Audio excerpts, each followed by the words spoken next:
Makasaysayang araw po, it's showtime! 32 years ago, August 21, 1983, bumalik si Ninoy Aquino sa Pilipinas. Ito ay matapos ang 3 taon na pinakamasasayang mga panahon ni Ninoy bilang isang asawa kay Cory at ama sa mga anak sa Boston. Hindi tulad ng politiko siya, lagi siyang wala. At tapos nakulong pa ng 7 taon, bakit pa nga ba uuwi? Ayos na siya doon. Mukhang happy-happy nga ang Pangulong Ferdinand Marcos na naroon siya sa Amerika at medyo nakakalimutan na siya ng mga Pilipino. Mapanganib ang pag-uwi. Ngunit napagtanto niya, kung hindi niya pamumunuan, watak na oposisyon, ang tanging alternatibo kay Marcos ay isang diktadurang komunista. Nakikita niya na siya lamang ang maaaring kumausap sa kanyang brad na si Marcos na mapayapang bitawan na ang kapangyarihan upang maibalik ang demokrasya. Kaya, nagpasya siyang uuwi na.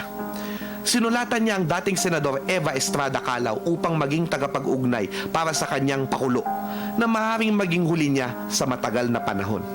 If you can really gather a crowd, 10,000 tao na susundo sa kanya. Nakita niya rin na maaaring hindi siya makakaway sa mga taong ito. Na ibababa siya sa tarmac sa isang naghihintay na sasakyan at dadalhin na sa Fort Bonifacio.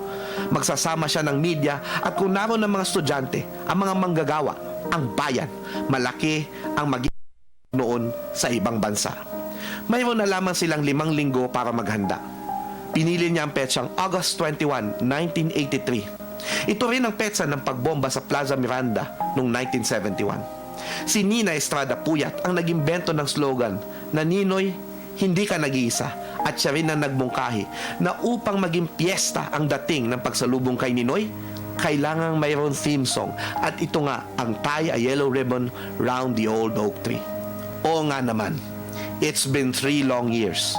Do you still want me?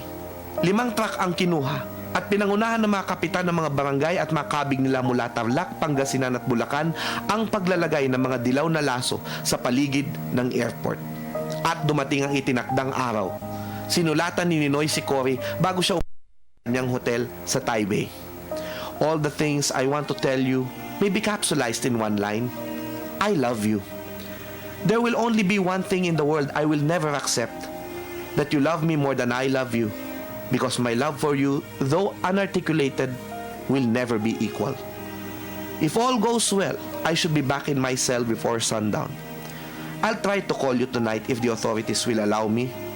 Otherwise, just remember me in your dreams. Love, Ninoy.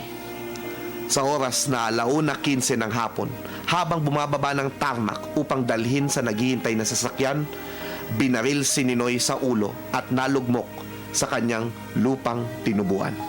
Sa panaginip na lamang siya makakasama ni Cory at ng bayan. Mga panaginip naging milyong-milyong pangarap ng kalayaan na ginawa nating totoo sa EDSA. Nakabalik na si Ninoy sa kanyang tahanan, sa puso ng napakaraming mga Pilipino. Ako po si Xiao Chua para sa telebisyon ng bayan. And that was Shouting.